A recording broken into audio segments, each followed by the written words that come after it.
In what manner did you ice your back? I have cold compresses. It's on a band. You put it around you. That's how you ice your back. Then, well, what do? You like sit on a bench? You take 5 on. You crack open the Game Boy. I don't know. I don't change. I don't schedule like downtime for putting an ice compressor on my back. I sit down and watch TV, or I talk to you and bullshit, or I'm on the phone, or. So there is a method to the madness. The method is you go about living your life with ice on your back. Do you look forward to icing so that you can take load off? Oh my God! Welcome to the Not So Common Podcast with Alex Fasciani and Pat Conte. Hey, baby, we're in here. I don't know what that was. Monday, July 22nd, 2024. We have a madcap hour and a half at least of fun for you all. And I use madcap because I'm a 1958 comic. Today we're talking about crammed wall to wall with thrills and chills today. We'll be comparing two bad things and which is worse. It's bad. It turned out to be bad in a totally other way. Like, that's what one of our segments is. Which is worse? We're talking about Redbox shutting down, and then maybe a YouTube video from Dan Olson entitled "I Don't Know James Rolfe." I hope we get to talk about that because my oh my was that interesting. How was your weekend, Alex? It's been a lovely 8 days in general for this country. I got 1 year older while we were away. Let me tell you something. Yeah. I don't think we are built to handle this much national agita compressed into a small amount of time. That's what I was gonna say. Is like I had a birthday, and I don't even need to talk about my birthday because while I was on the trip, there was an assassination attempt on the president, and then I got back, and then the former president. But yes, what? A former president. And now this other president is about to be a former president much sooner than we hoped. Which is crazy. I don't know his medical prognosis, but a lot's been happening. So within literally 8-9 days, you had within inches of an assassination of a former president, you had then the devastating collapse of Tenacious D. Another thing. I guess in its aftermath. I guess that's a side note, which I didn't think about at the time. And then you had a major convention of one of the two parties, and then you have an announcement on a Friday that, hey, I'm going to make an announcement about dropping out of this potential race. I'll let you know on Sunday. And then he gets COVID, the current president, and then on Sunday the president's like, I'm out, and I'm not running again. And then everyone's scrambling, and then the VP is like, okay, she's going to hopefully be the gal to run for president. And this is within 8 days. And one of these events alone is enough to last us 10 years, let alone 2 within like a week. I don't think we're built for this as a society. And obviously with social media and the deliverance system of news being instant, I don't think we're supposed to go through this at all. No, my mother has Parkinson's disease, which is a disease that she got because of how much anxiety and stress she had in her life, and when she worked at a aerospace company for the government in a high position for many years. And when the doctors gave her prognosis and her diagnosis and all that stuff, like they told her that like just it's not genetic, and that if like nowadays if we lived like 50 more years, every single person would have it because of how much stress we undergo. Like the level of stress is so high now just to be a one person that literally everyone will get Parkinson's if we lived longer, according to my mom's doctor. Okay, well, I don't know if I agree with that prognosis. Let's put it this way: if it's that stress related, we'll just say that maybe the cases will shoot up. You know, not everyone, but it'll shoot up. No, everybody would get it if we lived a little longer. Let's say. Well, right? 250 years, or you mean? No, like if you live to be 120, you would have it. You would get it because life is too stressful now. That's what I'm saying. Everybody would get it if they were able to live that long. I don't agree with that, but all right. I mean, I don't know if there's something to agree with. It's simply just that the doctor said this. I don't know if it's true. Okay, we're not presenting this as medical fact on this show. No, yeah, but that's his opinion. Yeah, like, look, it's a conversational thing. My mom just has Parkinson's. I'm sorry to hear that. My uncle either had Parkinson's or ALS, since there's sort of some crossovers in the symptoms. and they're not sure which one he had because the doctors might have not diagnosed. It's not fun, and I'm sorry to hear that. Yeah. But yeah, that's like, okay, like I just recently, like, on Chilluminati podcast did like several episodes about JFK's assassination, right? And the swirling miasma of information that exists around that day is like enough to keep people busy for like now, what, 50, 60 years. And in the same week that another like crazy, suspicious, weird assassination attempt on a presidential candidate like occurs, like also the president gets COVID and he's dropping out, and we don't know as of right now.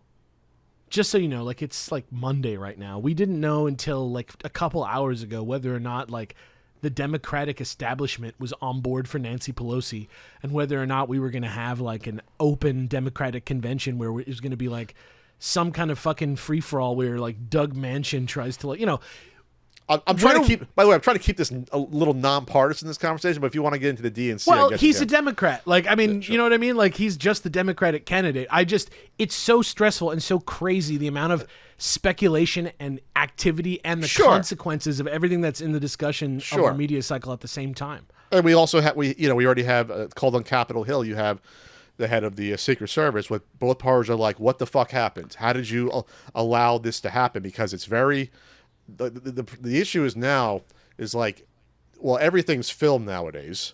You know, you got drones. You had people that were videoing this guy as he was getting shot by the sniper after he delivered his shots. People identified this guy up on that little platform, that like whatever 20-foot like rectangular building. He was on there for at least 5-10 minutes on that building. That's what's so insane people about like it. There he is. There's the guy with the gun. And that's. It's either gross incompetence or a conspiracy. It's one or the other, and obviously neither is acceptable. And so I just don't. It's unfathomable to me how that was allowed to happen. Doesn't matter what what your stance is politically. It's ridiculous. I always think about that. I always think about that every time. I'm like, why aren't there, like, how is it not like people just trying to shoot these people? Like, where is the security? Not even to shoot them. Any sort of like obvious platform where you can take a shot, like there should be zero access to that. There should be Secret Service and cops all in that area, or at least within eyes. A direct line of sight in front of where the presidential candidate is standing by a few hundred yards. Like, that's still sniper territory. That there should be no one allowed anywhere near that building.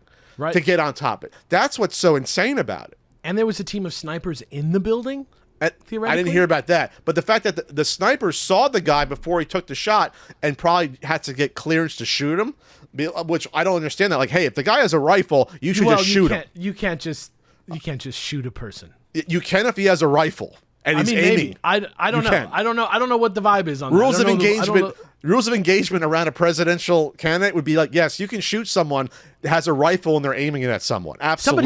Somebody still has to say yes, right? That's what the conspiracy is like. Especially because he's a kid looking. He looked like a kid. Right? Doesn't fucking matter if you're 8 years old with a rifle. It doesn't matter. Like, bro. Okay, well, let's not get into that. But what do you mean? You shoot someone that could shoot a presidential candidate and potentially trigger a civil war. Like, yes, you shoot that person, dead. Absolutely. Their life matters less now, Alex. Sorry. At that point, they forfeited their right to live. Why did it have to be an 8-year-old? You know what I mean? The parents should have got them a Game Boy instead. There you go. So you get a Game Boy. They should have got a Game Boy. There you go. Well, you want to hear a dangerous conspiracy theory? No, I don't want to hear conspiracy theory has to do with this at all. I don't. It's the craziest theory that I've heard so far. I don't. This is not Chilluminati. This is not where'sKateMiddleton.com. I wouldn't even say this. I wouldn't even say this on Chilluminati, how dangerous it is. Then don't say it on here. I would appreciate it. Can I hint at it? Okay, you can hint at it. Now, God. Please don't have the Secret Service come and contact me. No. Okay, I'm just going to give a light summary of the craziest conspiracy theory that I heard. Number 1, this kid shows up somewhere else. And they found this place where the kid shows up online, and then that place where it was in a Black Rock video. I saw that. Like, he's in a Black Rock video. And then, classroom. Yeah, and then like these people that are close to Trump, like, seem to do some kind of shadiness with some kind of cryptocurrency that Okay, so- would have spiked had the president been assassinated, the ex-president been assassinated. Okay, you can stop. That's silly, but all right. That's silly. So I'm just gonna and the guy that was behind it and his friends are the most Batman-like of all of Trump's rogue gallery. I don't most see how Batman villanesque. a crypto coin only goes up by more interest and more people buying it. That's the only way the value Unless of the crypto goes up. unless the crypto coin is themed around the martyr. Yes, but again, but he's still a martyr. So either way, he's a quote unquote a martyr. He got shot. Let me just be clear. I don't believe this theory. This is a speculative theory. This is not something that I sign off on. That's just the craziest theory. That's crazy because crypto. The only way crypto goes up is if more people buy it, and anyone can create whatever weird, shitty NFT or coin they want, and then spout, oh well, this means this, and then people to buy it. That's ridiculous. That's so dumb.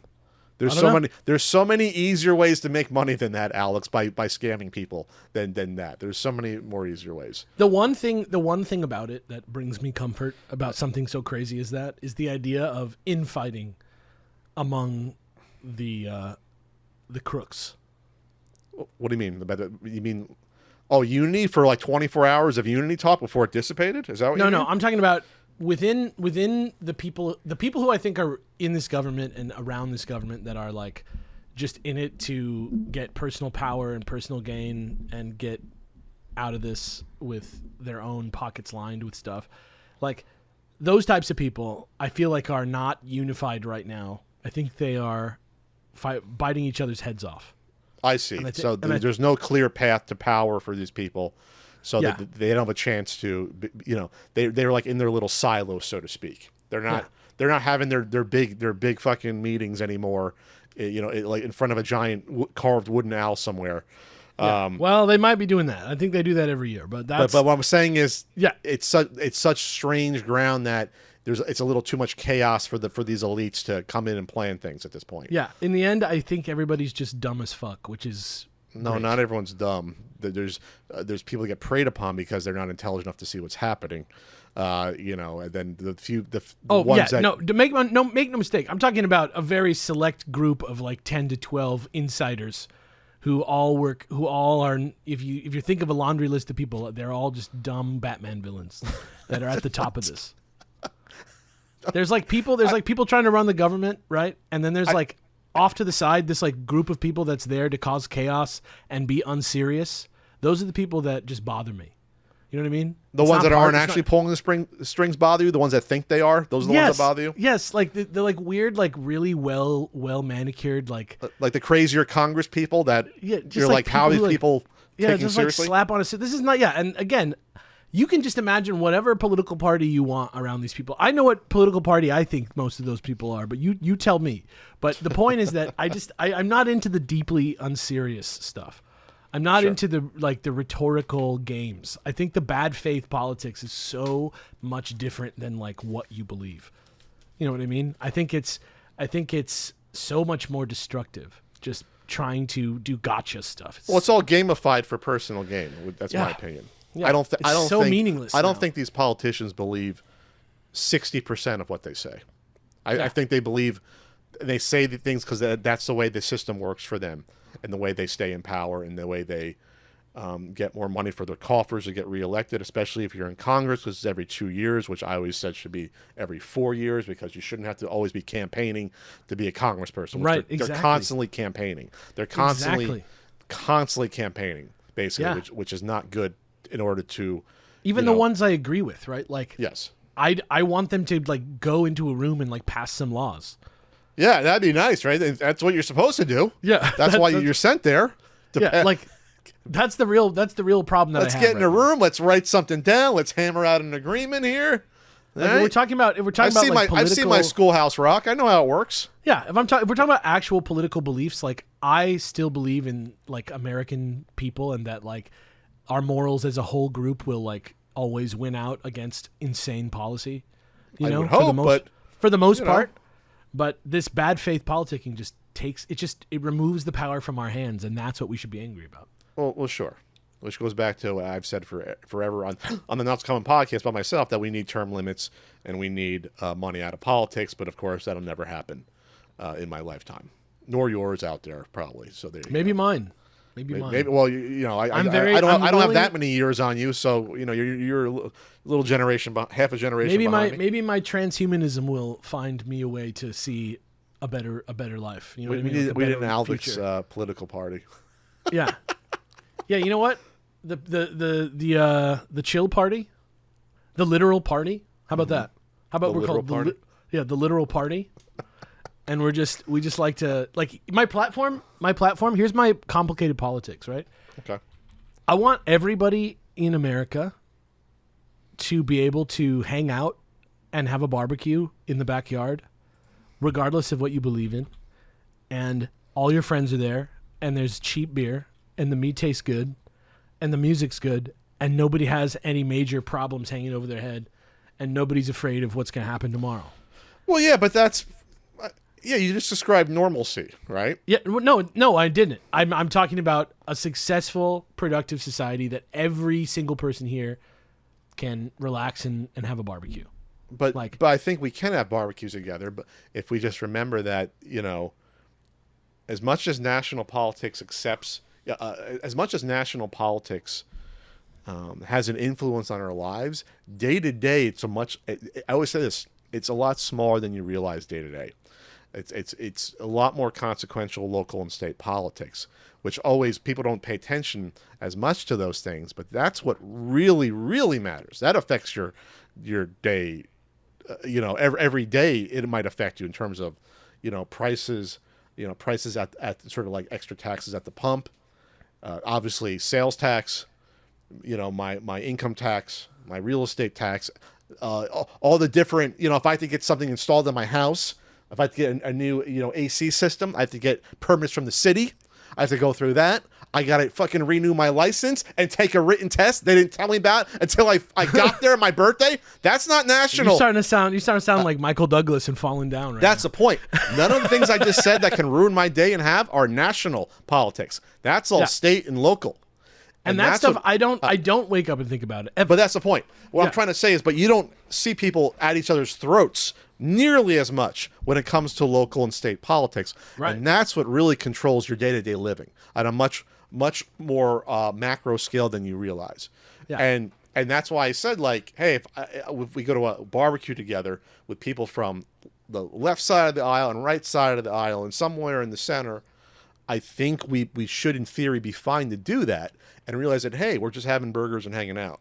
This isn't. Yeah, and I don't even necessarily need you to invite people that you don't like to your barbecue. I'm not saying that. I'm on just saying, a personal level, I don't need that, right? I'm just saying if we had a national burger lottery, if we got drafted to random barbecues, random people got drafted, I think in theory we can find commonalities and get along without discussing anything politically, nationally at all, or anything controversial, and we would get along fine and leave with our goodie bags and a slice of, you know, an extra plate maybe. Slice of cake, we'd be fine. Yeah, it's just really more that I want people to think about, like, to engage with politics more. And I think, like, the platform of the literal party is that, like, what I'm trying to do is get you to just think, like, can this policy, this national policy, can this get me closer to, like, having a barbecue without worrying about something that affects me directly? Okay. And if you can get there, if you can, like, find a way from your barbecue to any political issue, then, you know, you should just vote the way that you think it makes sense. Even if thinking about that issue can raise your likelihood of getting Parkinson's when you're, you know, 85 years old by 10%, because now you have agita thinking about the anxiety of whether or not my party is going to be getting the power.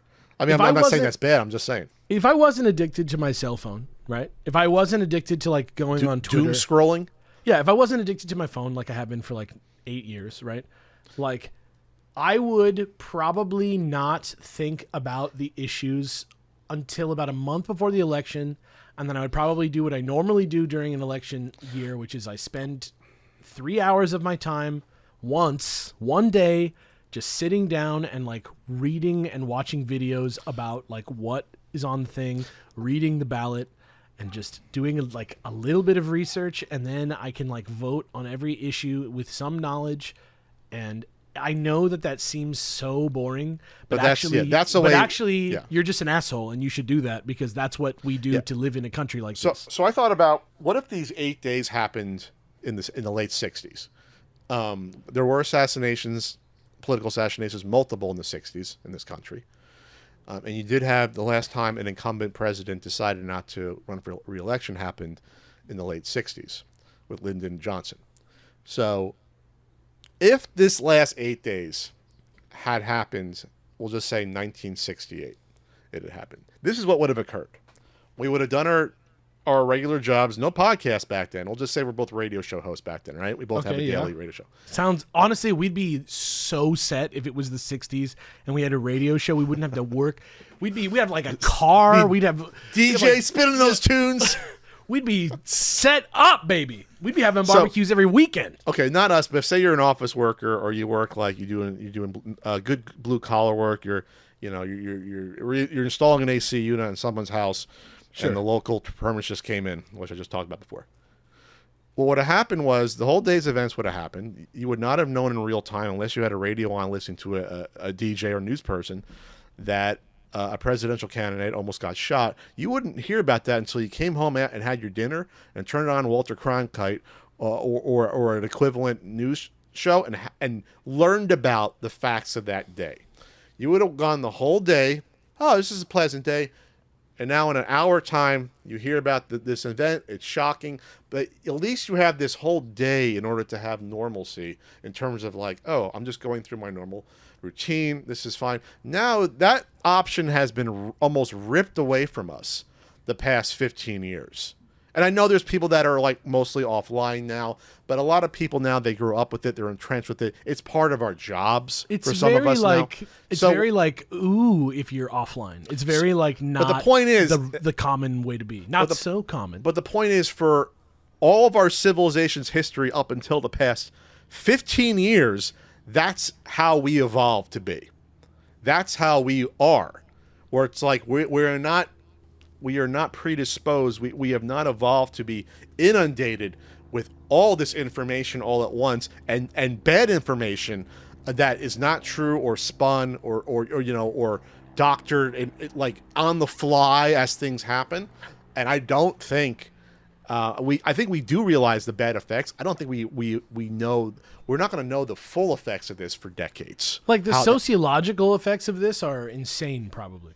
Oh, like absolutely. Once they've already shown anxiety levels going up with younger people. Like they're like, "What's happening?" Well, I don't know. What do you think is happening? Like everybody's getting cancer and shit. Like everybody's getting unhealthy. Everybody's getting scared, and everybody's getting stupid. It's all connected. It's such a short-term cutoff that like I remember a time that looked and felt almost exactly like now, where everybody was smarter and everything was fine. Well, I think our attention wasn't being constantly warred over by large. Well, that's what I'm saying. Like companies. It wasn't really actually fine or not fine. It's just in my day-to-day life, I wasn't thinking the world is about to explode every second that I was walking around. Where now, like the slow march towards fascism is like ever in the back of my head when I have like a slice of toast and a cup of coffee. Am I sitting here looking out into the street and pondering and wondering how the world's going to be next year? In a 2021 study, those aged 16 to 29, the Zoomers, were most likely to have some form of anxiety, 28% likely. So that's from mentalhealth.org. What percent? 28? 28%. That's ridiculously high. That's so sad. That's like insane. As somebody who had anxiety and depression before it was popular, you guys should get off of this. This is not a good train to be on. This is not a good train to be on. Yeah, there's a CNN article. Does Gen Z struggle more with mental health than millennials? New polling shows signs of a shift. Almost certainly, yes. Yeah, so because you're all alone. yeah, it's hard. It's hard to find a younger person, younger than me, that obviously didn't grow up with social media and always had it constantly, always living on their cell phone. And yeah, not good. It's not good. You know, it's Not also a lot not. of chances. You know, it's also not a lot not of good. chances to make mistakes. We made a mistake by watching a couple of Netflix shows recently. Look at that! Look at that little segue. That was whip. That was a little. That was tight. This is called Which is Worst. I guess Yeah. Which is worse. I guess which is worse could also be it. Which is the worst of all. We should call it shit fight. Okay, a little less nuanced than what I was saying. Welcome back to Shit Fight. We're here on the Not So Common Podcast. We're fighting some shit. Shit versus shit. Is that your late '60s DJ voice? Is that Yeah, what that Wolfman was? Jack, Wolfman Alex. This is Hey. you're like watched- your underground Vietnam War illegal broadcast piracy voice. Remember that? You ever hear the story of that guy that was doing the illegal broadcast over in Vietnam during the war? Like They're the legendary. movie? People recorded some of them. Like the movie? No, not like the movie. Like had an illegal broadcast and it Oh, was like a pirate radio station. a pirate radio station, and I think they figured out who the guy was, but he was doing the rockin' tunes at the time, but was also like saying fuck this war and like obviously it was not supposed to be airing, and so that was look it up sometime. Is that why all those songs are like mixed with like the Vietnam, like all the like stuff is- from Apocalypse Now? You know, like I don't know, but obviously a lot of the service people over there didn't want to be there because they were drafted, but it's all their. I'm not going to get into a Vietnam War thing, but anyway, go look that up. I'm surprised you didn't know about it. You know all about the conspiracy and weird stuff. Hey, let's But look you- at but you some had that heavenly- voice. yeah. Like love you that. can. They're on YouTube. Some of these recordings. But anyway, so we had a challenge for each other to watch two It's different like Netflix, things. like Netflix trash. It's like shows. Like, how do I describe this? Netflix. We already know the deal with Netflix. I feel like as a group now, like the viewing audience, the viewing public. What's the view? What's the public view of Netflix? Like we Besides, kind they of. destroyed content entirely. But that's what I mean. We kind of all understand, like, at first it was just the movies where Netflix was the place where you could go and you could get, like, a green light on a project that maybe, like, every other studio said no to. Well, no, And so- originally it was just series. Like, that's good what I'm saying. series. Like, that's what I'm saying. Like, in terms of the movies that I'm talking about, that get oh, this, the like, crappy weird, movies, the Ryan Reynolds like- movies, yeah, and like- rock movies. there's these movies like the first wave, like the one with that's like a sequel to Moon. That's by The Zack Snyder stuff. no, it's like Moon, like with Sam. God, the guy who's like I don't want to spoil the movie. It's Duncan Jones's movie, and he made like a sequel to it that's like called like Mute or something like that. Okay. And it's only tangentially related. And it's like a weird movie, and Paul Rudd plays like this like sleazy villain in it, and it like he's playing completely against type.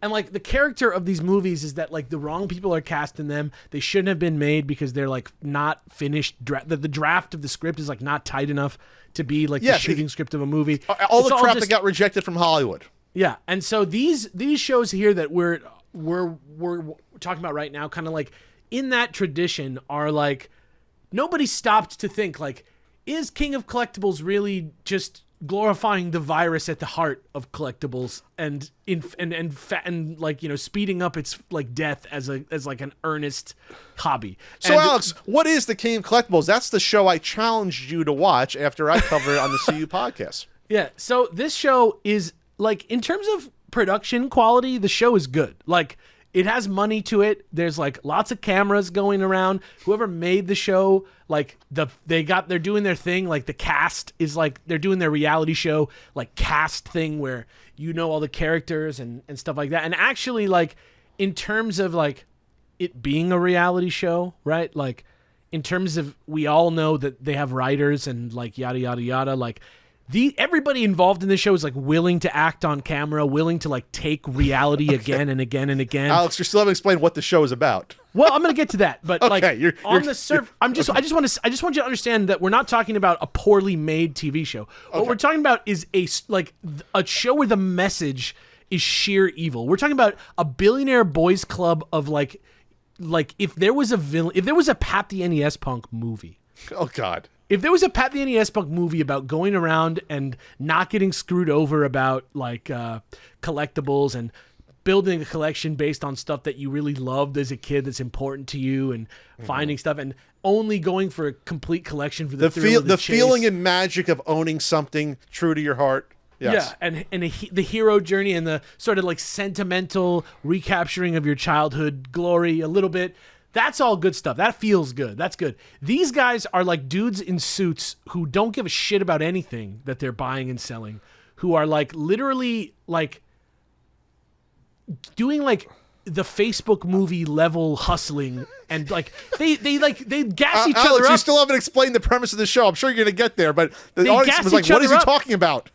They gas each other up to trick a kid. Basically, they just obtain rare things and resell them. I will explain what the show is. This is the King of Collectibles, the Golden Touch. They just get commissions. They just get commissions on selling. It's about collectibles. Golden Auctions, which was formed around 10 or so years ago. It's an auction house based out of New Jersey. They actually were bought by eBay this past year or so, and it follows their team trying to convince collectors to consign their things to get a commission.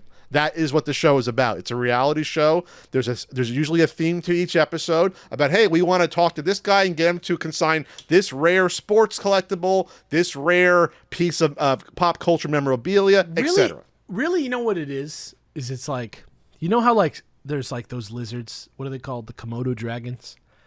You know those ones? The biggest lizard, yes. The big ones? They are literally the biggest lizard. And everybody thinks they're poisonous, but they're not actually poisonous. It's just that their mouths are so filthy and dirty. It's a toxin though. It works as it's a toxin. Yeah, exactly. So, but it's literally just poison from their mouth. It's not like biological poison. It's like bacteria from their dirty mouth that they put in your body when they bite you once, and then they spend like 5 days following this fucking antelope across the fucking desert until it gets so tired that they don't even have to fight, and the antelope dies, and they just eat the antelope. That is what Golden is. They're a company that finds people who have beautiful stories and wonderful connections to the things that they love, and then they chase them down and shake money in their faces and like hoot each other up and high five each other like bros and like give each other like Game of Thrones-esque mafioso challenges to like defraud children of their fucking. They were like, whoa, hold on a second. I don't think they've been defrauding children. We have to make sure we don't say that. He's like, all right, we got to get this kid juiced, so let's put out a bunch of Yankee shit so the kid gets hype and he feels like he can trust us. And then, you know what? We're going to threaten him. We're going to tell him, hey, you want to gamble with your fortune? You want to take this money right now and walk away with something concrete in your pocket? You're paraphrasing what the gist is. So basically, the whole thing about consigning to an auction is that you take a risk for more money, or you can get less versus a private sale, and that's what a lot of these episodes end up being, where it's like, oh, you want to sell with us, we're going to get. They're not even saying that. They're saying whatever ball player it is, they're like, you don't know how his career is going to go. It could be shit. This ball could be worthless in 5 years. You should sell it to us now. Oh, I didn't see that one. That wasn't in my episode. They're like lying to the fucking kid. Okay, I didn't see. Was that in episode 2 of season 2? I think so. It's like if one of those episodes. It's like if they open with the Michael Jordan flu shoes or whatever the fuck. Like flu shoes. They did. If somebody fucking got those shoes in the 90s and they had the flu shoes, the fucking most expensive shoes ever, when Michael Jordan had a fucking flu and it was really food poisoning from pizza, but yes. Yeah. He played basketball so hard that he just had, they're the best shoes ever. If somebody came to you in like 1996 or whatever year it was and was like, it was 97, but yeah. Yeah. Are you sure that Michael Jordan's going to be a champ? Or do you want to chance this? You want to hold on to these flu shoes? What kind of person do you want to be? So you want to be a guy who holds on to the flu shoes forever? What you're saying is that these golden reps sometimes go a little sleazy tactics in order to try to consign the items from these people. Their whole business is about taking the joy out of collectibles. Their entire business is about just the bottom line. All they talk about is money. No one is excited. The one guy is like excited in the video game thing because he sees all these video games. There's a video game collector who's never sold anything, according to this. I don't know about this guy for real. Who owns a big game store, so he has sold stuff, which I think that's funny. But anyway, he literally, it's on his T-shirt. But anyway, yeah. Yeah, they're like, hey, he's never sold anything out of his collection. And they're like, wow, look at these games. And then they're like, yeah, these could fetch a like. So it's all about the money. So the reason I wanted you to watch this show, and then I watched the opposite show, is that we are crisscrossing. You are watching an episode that deals with stuff from my world, being a big time video game collector, and later from your world, I watched about eating food, and that's one of the things we all love eating food. But you have done content on it and love writing about it. So I wanted you to understand, like, get a feel for not just how sleazy this show is, because it's all about, like you said, it's a millionaires club, not billionaires club. It wants you to. There's literally a billionaire on deck for the Wagner fucking 5 graded card. That's like the crux of the whole show. Well, that's what he was telling a story about. But they ended up auctioning a same exact grade from someone else. Only went for $3 million, not 25. But whatever. You don't need to know that, but that was a big lie. It makes it even better how shitty what these guys are doing is. Yes, but the point is that it wants you to root for this guy, and like it's like, oh, we have a goal of getting $30 million gross in the pop culture realm. Last year we did 20, and it's like it's just an arbitrary goal in order to get more shit consigned, and it's like I don't fucking care. Like, why do I care if they reach their goal or not? Yeah. So this millionaire who has a private jet can get more money when all they're doing is consigning shit. It's like the least value ever added to any job ever is being an auctioneer. And for your 20%, like sellers, for some things, for some items, right? Like, I feel like being an auctioneer is like a cool. Like, there's like a level of like knowledge that you need to have. I'm not saying it's bad to be an auctioneer.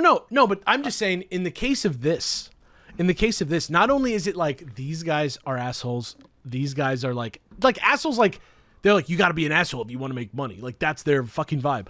But like, not only that, but also the message of the show is like congratulating the hustle and the flow and like tricking people. And then if you're a poor person who wants to get into collecting, if you're watching the show, like if you're a kid or you're somebody, like, does this help a single merchant? Like, I'm not Ian, right? I never worked at a used game store. Sure. But like, if somebody's coming in with like $20 in his pocket and he's like, hey, what can I get for this fucking shit, man? Hey, like, what kind of money can I squeeze out of this, bro? Like, let's go.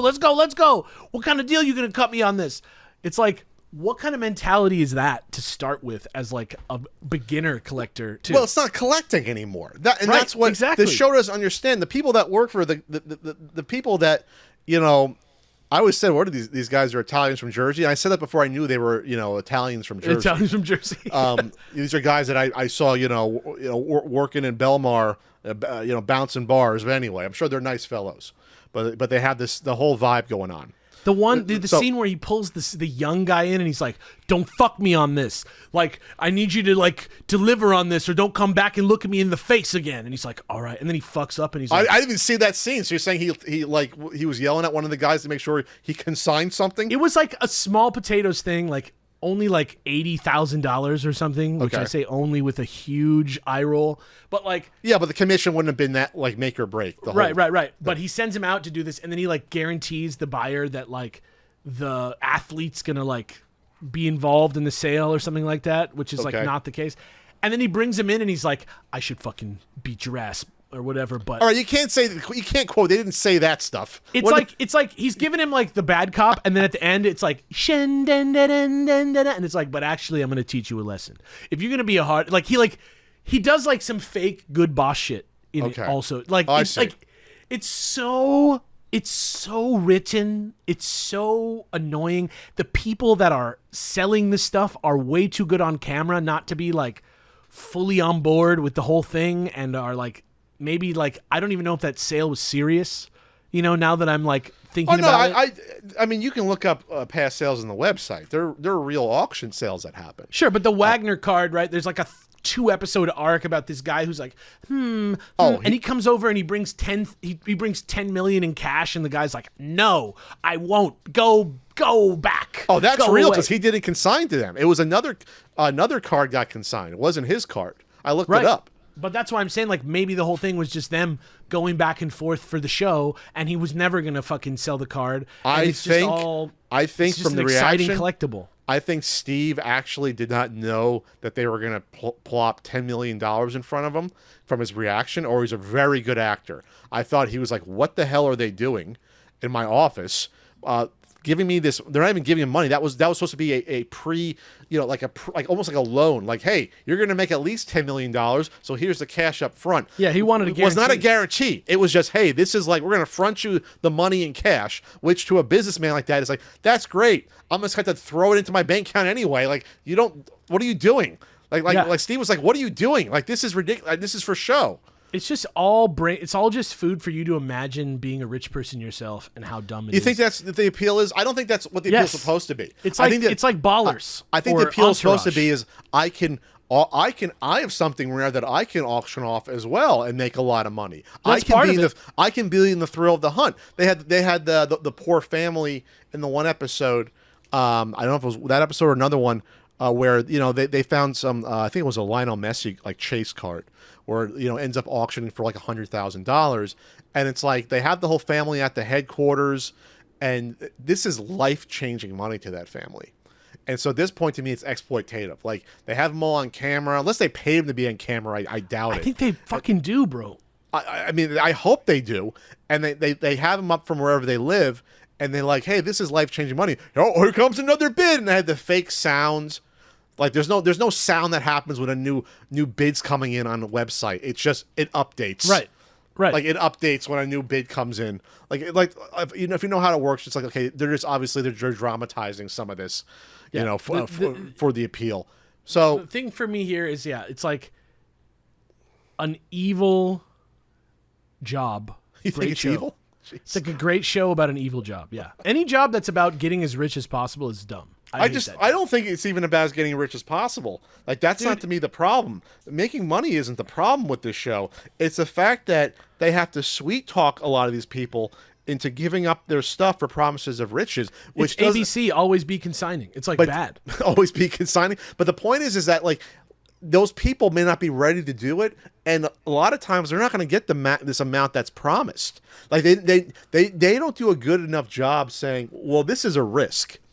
Because you might get $25 million auctioning off this Honus Wagner card that you'll never own again, or in reality, which they won't tell you, another one with the same grade ends up only making $3 million.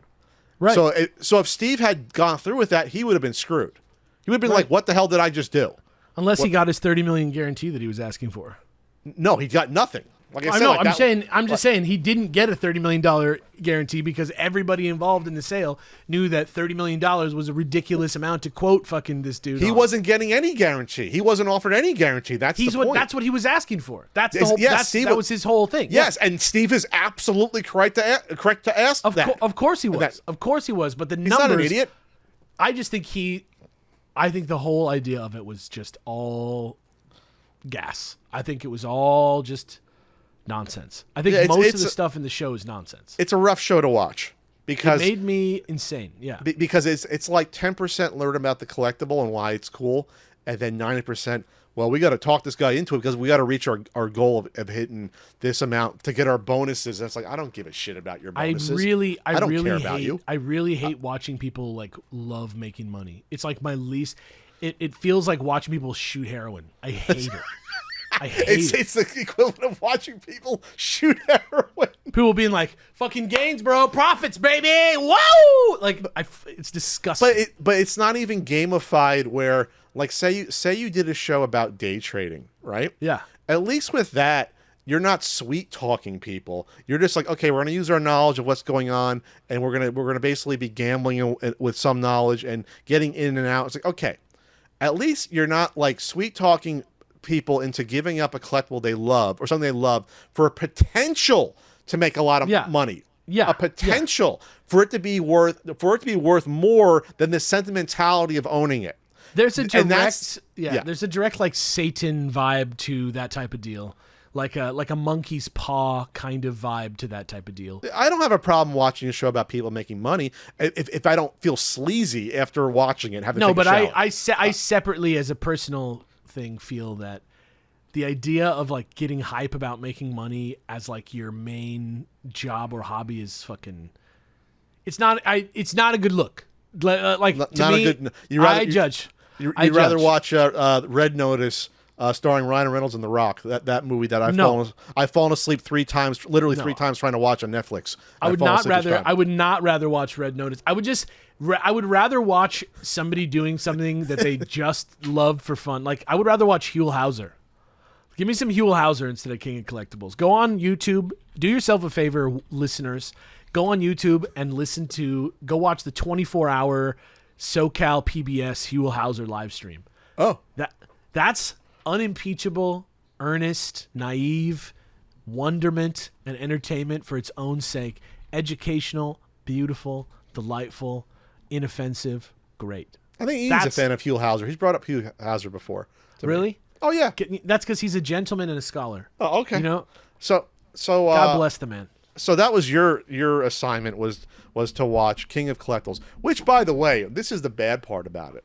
And this is now happening in real time. This is a surprise I wasn't going to tell you. I own. They went to that gentleman who ended up being one of the 3 buyers of the $100,000 sealed Super Mario Brothers, which spawned this big guy bubble. Yes, he's one of the 3 folks. He was one of the ones who organized that That sale. allegedly very legit sale. Yes, that's now the center of a class action lawsuit for fraud with WADA. So he had a gold Nintendo World Championships cart. They did not convince him to consign it. However, it's literally just started this auction 5 minutes ago when we're recording. There is a labelless gold NWC cart now for auction with 1 bid so far. It has 26 days to go. What's the bid? This is the most coveted video game in the world amongst collectors. One hasn't been sold publicly in about 10 years that I know about. And so the one's going to go. So I felt it was my duty as a scholar that follows like these sort of rare auctions, and the fact that I own one, that I said, hey, Golden Auctions is auctioning this off. And so I feel a little bit dirty, but I feel either way I had to talk about it. I tweeted out, and we're talking about it right now. So like this is sort of tied into my potential financial destiny if this goes for a lot of money, because then I have one in better condition that I can eventually sell. So I'm not saying I'm going to sell it. Do you feel kinship with these suckers on the show because eventually they're going to get you? No, I don't feel kinship, which is a word that might come up later on the podcast with any of these folks.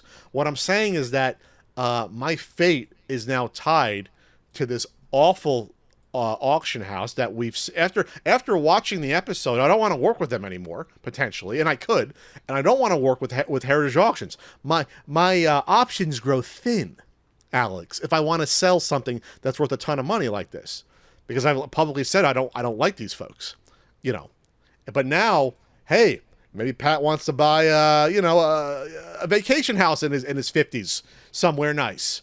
How much is the bid? What's that? How much is the opening bid? Opening bid's $10,000. It already hit it, and this is going to go. Not to put me on the clock for it. I'll be shocked if it goes less for $200,000, even without a label, just because they're so rare, and one hasn't been publicly available for sale. And the label is so janky anyway. It's a laser printed label that's glued on. Like that's one of the jokes from the AVGN video I did. It's glued on with glue. Yeah, Elmer's glue. It's like they didn't give a shit. They were handmade. Like they didn't care. So it's little did they know. It's a contest giveaway. They didn't think anyone was gonna do anything with it. Little did they know. Yeah. The guy I bought it from, one of the original owners, was like, yeah, I won it. I played it once. Was like, what the hell is this? And I threw it in the shoebox. Like that's what he told me. Like that's it. With the rest of his games, and never played it again. Which is why mine's in decent condition, because it wasn't like tossed around and. You got the shoebox edition. Yeah, it wasn't scraped. They didn't scrape off the label, which can now cost this. Well, it's not. This isn't the original seller, but they trace it back to the original. That could be the difference of $50,000 or $100,000. A stupid, laser printed label. The thing is, that's easy to fake too. The only way you can fake that would be to cannibalize a gray NWC cart, and then get a Zelda shell, take off the label, then throw it in. That's literally the only way to do it. I'm saying, what if you have a legit one? And then that's literally the only way to do it. Yeah, but like, what if you just have it and then you just glue on a piece of paper? Oh, you mean take a gold one that has no label and recreate it? I mean, that's what we did for the AVGN video, and it looked pretty convincing, the printed one, because we're using a printer. They were using a printer from 1990, right? So the printer I was using isn't that far advanced that I was using in 2010, and it's just a crappy. They cut it out with a scissor. You're right. That's where it gets to the tougher part of. I guess you'd have to like sample the paper quality and say, hey, is it from 1990? But unless he's worth 10 or 20 million, I don't see that ever being an issue. Knock on wood. Would you expect yours to be definitely worth more than this one? Yes. Like, so whatever this one does, because yours because these have a grade. This one's in the worst condition because it doesn't have the label on the front. So mine has the label. So yes, mine would go for more money. Plus I have the providence of being. I'm not saying of being me. Like I'm an egomaniac, but some people know me. You are the NES man. Yeah. The collectors know me. And mine would go for more. It's pretty well established that yours is real and is in good condition. I have Providence from the original. Now this is an advertisement for me eventually selling it. Thanks, Alex. I have Providence from the original owner. I have literally the copy of the check I gave to the guy whose name is in Nintendo Power magazine who won it. So That's lit. Yes, that's lit. That's lit. And that's one of the reasons my friend at times said, "Hey, you going on Pawn Stars? This actually helps with the Providence." Because they're supposed to be experts, and they're supposed to say, "Hey, this is real," even though I was the expert. So. But that gives you cred, yeah. Yeah, it gives you credibility. So anyway, the point is, like, now I'm kind of no credibility. Yeah. I am binded to following this sleazy auction website to see where this ends up at, because my fate is kind of tied a lot to this sale, in the long run. Interesting. You didn't expect me to go into that, huh? You're smiling. I can't wait to see what. Because obviously this will be done in episode 4. It says 26 days left, but then this is one of the things where it's like extended bidding. So if someone bids, you have a half hour to bid again. So in theory, it can go forever. It won't. Eventually, it'll end, but it's one of those rolling ones. So yeah, so 2 more episodes and then we'll find out how much this thing went. You will find out about this at the end of August, early September. Great. That's great. I can't wait. I can't wait to see, because it's gonna start some sort of chapter in your life once there's a number on it again, a fresh number. I mean, I've turned down private offers. I'm sure you for have a lot of money. I'm sure you have, but we'll see how this does. I've turned down 6 figures. Hey, already. So yeah. I don't know why you did that. Well, because you don't want to be the first. I want to be the first. If I had that, I would be. If I had that right now, you better believe it'd be gone already. Yeah, but you're not a game collector like me. That's true. Like, you don't understand. I'm one of 13 people in the world. I get it. I do understand. I'm one of 3 or 4 that own both. And I would be perfectly fine. Are you going to sell both when you sell it? As one if I ever sold them, I would always keep. I said this on Nintendo Age forums back in 15 years ago, before I owned the gray. I always said I rather own the gray one because they were actually used in the competitions. They are like historical to me. It's a historical game. Yes, it's like an artifact. More one of the than first video game competitions that was like popularized that people know about. And the gold is a giveaway. So the gold is cool. To me, the gray is like they're all individually numbered. People, the people at the events were taking them around. Some broke down, were destroyed. Some were like stolen, probably. Some broke, and mine survived that Nintendo Power Fest journey around the U.S. Would you ever just put it in a museum? Huh? Would you ever put it in a museum? Oh God! I mean, I could put it on loan, I guess. If they promised never to sell, would you ever give it to a museum? I don't write it off. I don't think it's cool. I mean, we have a few video game museums in the U.S. that we're kind of getting off topic. I don't think it tells a story just by looking at the cartridge. I don't think it's like a historical. It's not really like, hey, tell a story in a museum. It's like, oh, it's just a cartridge. I feel like the gray one is the one that tells the story. If it was part of a bigger display of like, hey, here's the jumpsuit of the people that worked on the you can find, there's some that exist, like the jumpsuits the workers wore, the Nintendo World Championships jumpsuits. They go for obviously thousands. Like here's the trophy of this. Here's a video of like it's on YouTube. Here's a video of the finals that they hold at Universal Studios. Like if it was part of this giant thing, like someone's gonna have a display at Long Island of all this stuff. They have a gray. They don't have a gold. And they were like, hey Pat, would you want to bring the gold? And I said, no, I'm not comfortable for obvious reasons. Somebody would definitely steal it. No, they wouldn't definitely, but like if they know something's worth hundreds of thousands of dollars, If I was there, I would have stole it. like he said, oh, it'd be under lock and key, and I said you'd have to have armed guards. The Yeah.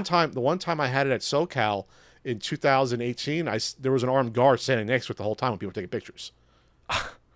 There was. I don't know if you remember that. If you I remember do. that. I actually love that. And back then, and back then it was worth. It's hard to know how much it was worth back then. Probably maybe 100,000 or 80. Like that was before this craziness. So you think I'd be comfortable with a potential $400,000 cartridge hanging out somewhere? No, Fair enough. absolutely not. Fair enough. What's in it for me to do that? You know? Sorry, my dog just went crazy. Because he's like, yeah, you're right, Pat. That's an insane Yeah, thing Pat, to want to do. dude, I agree. That's crazy. But I it's one lost of my those train things of where thought. I don't talk about this much. It's like, hey, what would you do if you knew you had something worth that much money just like literally in a bank vault? And I don't think about it because to me, it's sort of like, to me, it's not a monetary item. I never bought it to make money off it. I bought it to have it, to be like, hey, I'm a collector that is crazy enough to have it. That's why I got it. You know who else believes stuff belongs in museums? What's that? Indiana Jones and the Kingdom of the Crystal Soul. Coming soon on Not So Common Pod. Get ready. It's back again. I brought it back. All right. So you he had told me me- watch. You had He me specifically watch. told me not to, but I did. You had me watch a Netflix show called Fresh Fried Crispy, Yes. which is based upon Daym Drops, which is a YouTube channel of a rather large individual. I want to say he's about 6'5", 350 pounds. He's a huge man. Eats a lot of fried food, it looks A like. bombastic man. And you And know him so- you know him from the Shmoyoho. Damn, damn, damn. That's just for the listeners. I don't know who that is. If that's the same person or not, I have no idea. It was one of his videos became like a very famous He had a viral video? songified. It like got songified for Five Guys Burgers and Fries. Okay, so he had a viral video. That's one of the reasons he's known. So he has a YouTube channel, and I watched a couple of videos. I watched 18 minutes of one eating a Taco Bell, I guess, $5 box. And so the YouTube videos, I guess, are him. He's got a lot of charisma. I will go through the positives. He has a lot of charisma. He has the gift of gab. He's good with alliterations and sayings. There was like 3 or 4 sayings he had where he probably used in other videos. One that kept coming up was queef beef. He likes saying the word queef beef and describing some of, I guess, the beef inside the Taco Bell tacos. He was complaining about the cheese sauce congealing instantly. He was complaining about the value of a $5 box, which was like 2 tacos, a gordita crunch, and what bothered me the most is he kept calling tortilla chips nachos. And I don't know why that bothered me, but it really fucking bothered me. That 5 times he's like, oh, these nachos are a little stuff. Like, nope, they are tortilla chips. They become nachos with items on top of them. Then it's a nacho. So that bothered me more. I'm a stickler for details. That really bothered me. Anyway, so like I said, if you want to watch a guy who's somewhat clever in his word usage, he's good on camera, eat some shitty food for 20 minutes. The problem is just the criticism is so light. That is the problem. Well, what are you going to talk about for 20 minutes talking about fast food, right? Like maybe you just shouldn't. Don't say you shouldn't do it because a lot of people watch it. So there's an audience. There's an audience for a lot of shit that like I don't like. It's a You know what I mean? philosophical Like, conversation. So here's the thing. So then Alex is like, hey, watch his Netflix show. So I guess through his, by the way, I'm not talking trash about the guy. A lot of the YouTube views aren't that like great. Where you're like, wow, this guy is getting a real Netflix show with an actual budget and drone shots and like I said, there's at least 1 or 2 cameras, probably 1 camera. They reshoot things at different angles and like very good introductions to the areas. They go to a town each week. So I watched an episode of Fresh Fried Crispy. The one that took place in San Diego. So I guess each episode he goes to 3 different places and then says, what is the best food out of all 3? And they're all very tan, sort of indulgent fried. Well, the first one in San Diego episode, he got an aged steak, a ribeye, which looked incredible, by the way. Yeah. Then he went to my favorite, which was not, I believe, his. He went to a chicken and waffles place and got this incredible. He went to Rhythms, yeah. This incredible waffle breakfast sandwich, which I mean looked amazing. Looked amazing. Yeah. and then talked to it was the son and his mom about cooking, and they were helping him cook. And then he went to a place that's usually at the Del Mar Fair here, or San Diego Fair if you're an outsider. Everyone calls it a Del Mar Fair in San Diego. It's one of like those local things. Like if you're from San Diego, you call it the Del Mar Fair because it's at the Del Mar Fairgrounds. He went to this guy who he's like the deep frying king. And I actually recognized his booth from being at the Del Mar Fair and had deep fried. Supposedly he was the creator of the deep fried Oreo 30 years ago. I'm sure there are other people that have, but Sure. then he deep fried saltwater taffy. To me was insane to think about, and honestly, that bothered me more than you can possibly imagine. Which I don't want to get to, and just the worst possible things you could deep fry and eat. The fried Kool-Aid and the fried taffy. That's right. There was fried Kool-Aid bits. That's right. Yeah. And everything had more sugar on it. So he then voted for his favorite was all the deep fried shit. So of course, the fucking shit that will kill you tomorrow, and not the ribeye steak, or not even not great for you, but at least a lot better. The chicken and waffles place and their great waffle breakfast sandwich. He voted for the shit deep fried food. So the contrast between the Netflix show and the YouTube show is that in the YouTube show, he's more off the cuff, obviously. There's less things that are scripted. He's at home. Stuff like queef beef, you're not going to say in a Netflix show because that has a really nasty fucking connotation to it.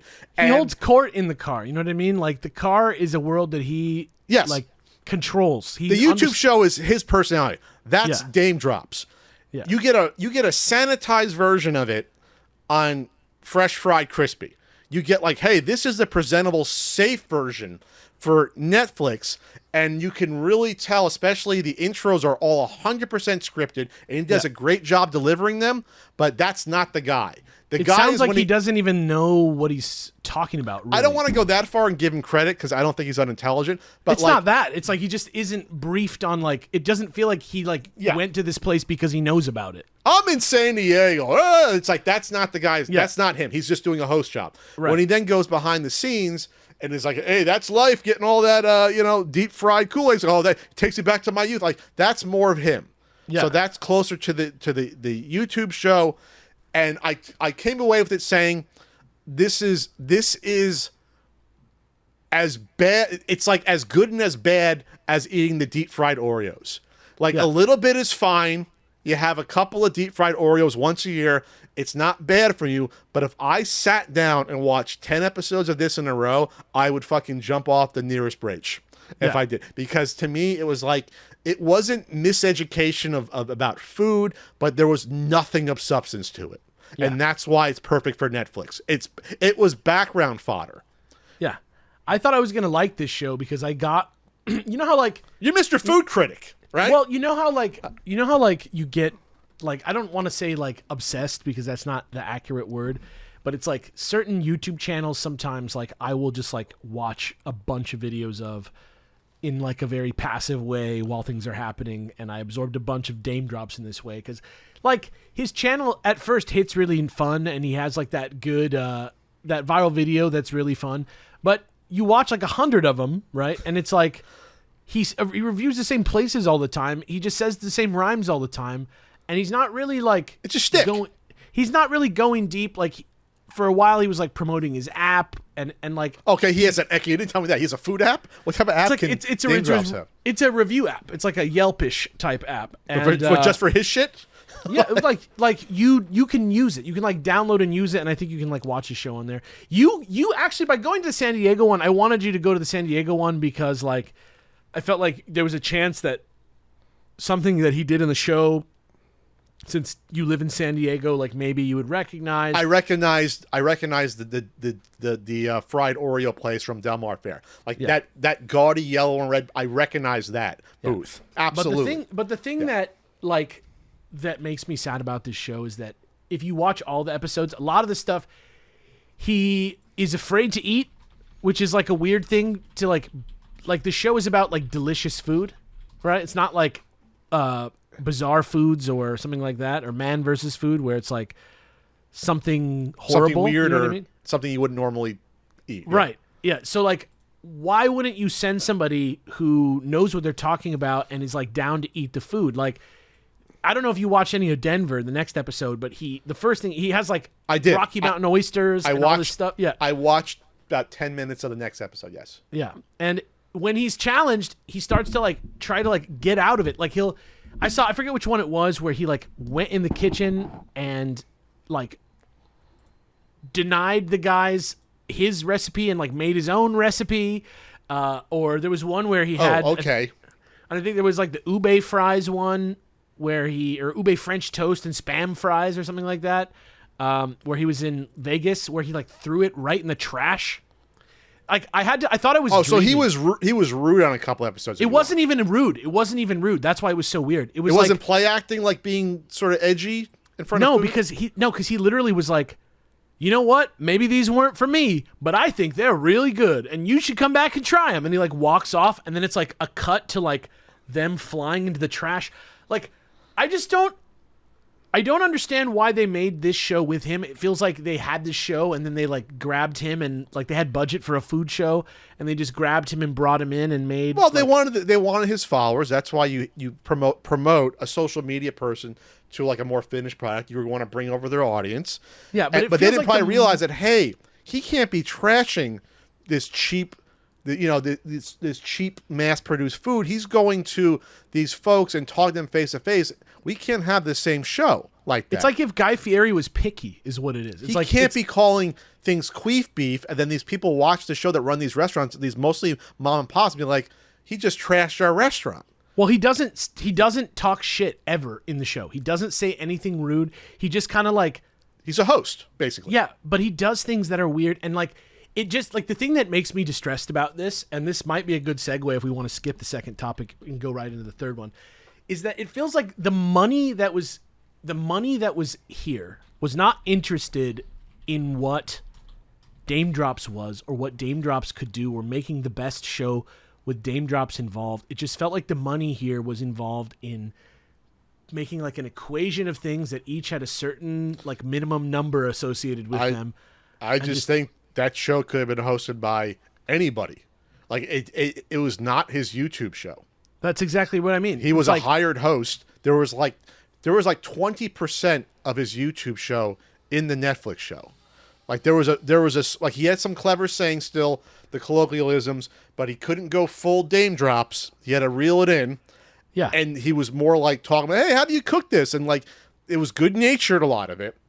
And then like, hey, we have to have, hey, what was my favorite food? At the end, they had to like wrap it up in a bow at the end of the episode. Yeah, and I would love to know. It was hollow. Yeah, I would love to know. all. Like, I would love to know his take. Like, if he felt like muzzled, or if he felt like his take that check cashed. Yeah. That's his take. Well, I'm interested to know. I'm interested to know if he thought that he was making something special. That said, we're gonna wrap this in about which is worse. Golden, King of Collectibles is a lot worse. Morally, like philosophically, like culturally, in every way, King of Collectibles. Like I was horrified when I watched Fresh Fried and Crispy. I was like devastated that food criticism had fallen so low. And then I watched King of Collectibles, and I wanted to like burn down society. That's like, what I mean. Like when you assign me, you're like, "Hey Pat, this Fresh Fried Crispy show." I'll be like, "It's a food show. How bad could it be? You're still learning about yummy food. You know what I mean? Even if the quote unquote criticism isn't good, it's still a celebration of people that like enjoy making good food for people to enjoy. There's like nice still purity people in the show. Yeah, there's nice people in the show. Daym is not like a corrupt individual. No, he's just in over his head on a project that he had nothing to do with until he got there. I don't want his fans to be coming at me. I like Daym Drops overall. Me too. I watched his whole channel. It's just not his project. It's just not good for at him. what he does. He has charisma. He has the gift of gab. He the fact that he can do 20 minutes on a $5 Taco Bell box. Not everyone can do that. That's a lot more difficult than deep you think nuanced criticism. It is not, but I don't think even he would say that it was. Do you know what I mean? I think he's in it for the fun that we're getting out of it. But even though to me it made me sort of just wring my hands about and just cover my eyes watching the amount of things you could deep fry and think that, hey, this is a good idea to be eating these long term. That's still better for your body than a celebration of unmitigated greed. It's like a celebration of gutting. It's like a celebration of gutting the collectible like hobby. Not gutting necessarily, but misrepresenting body snatching, misrepresenting the heart and core infecting. of why most collectors collect is not money induced. It's about the feeling it gives you and what the item represents, and almost none of that is represented in King of Collectibles. So King of Collectibles is by far the worst of these two shows. Can I coin a phrase that's like the same as like a tech bro, but it's a collect bro? And that's what these guys are. Collect bro. You know what? That's not bad. And I'm so pissed I haven't thought about that. That's what a lot of these Johnny come lately, seal collectors, they're collect bros. That is fucking perfect. It was right there for years, and Ian and I never thought about it. There you go. Now Collect you guys can have, bros. you can have You're that one fucking- for free. Great. Now I have a put down for these people in person that try to come at me and complain about, hey, you're damaging the market by talking about it. You're just a stupid collect bro. Get the fuck out of my face. There it is. Have fun with your fucking Rolex, gold Rolex, and sweater. Have fun losing hundreds of thousands of dollars over the past couple of years in these bad investments. So, all right, you don't want to talk about Redbox shutting down? Here's what I'll say about Redbox. Redbox was gonna shut down from the beginning because it was a transition business between what we have now and what was there, and the writing was on the wall from the very first moment that Redbox opened its doors at the end. Well, it's been open since the early 2000s. So the rental market was still doing pretty well in the early 2000s. Yeah, It was slowly on its way out, but it was still thriving. Yeah, but Redbox was like the baton. Like the Redbox is the Archaeopteryx. I don't see that. I don't see it as a bridge. Half bird, half dinosaur. I saw it as, hey, I remember when I first saw it, Redboxes, and they were usually in supermarkets. There was still a supermarket that had it here. One of my local ones, within the past 10 years, I saw one. Oh yeah, at every 7-Eleven there was one. Yeah, and they had games as well. And hey, you rent these movies, you come back and drop them off. You know why it's a great business model is because it's low cost. Yeah, no overhead. Yeah, exactly. You have these boxes and you stuff them with these cheap fucking DVDs and games, and you make a lot of money on them, and you can sell out of them, and it's all automated. You don't need a worker. It's like those Coinstar machines that take 7%, and it's like, God, that's a good business to be in. Yeah, it's going to take 7% of all your money for doing nothing. It's like for the world after the video store and before like really fast internet was literally everywhere. Well, I think it was for that generation that still wanted to, the older generation that wanted to rent movies no longer could. The past 10 years, that's when the past 10, 12, 15 years is when the rental stores are just gone, right?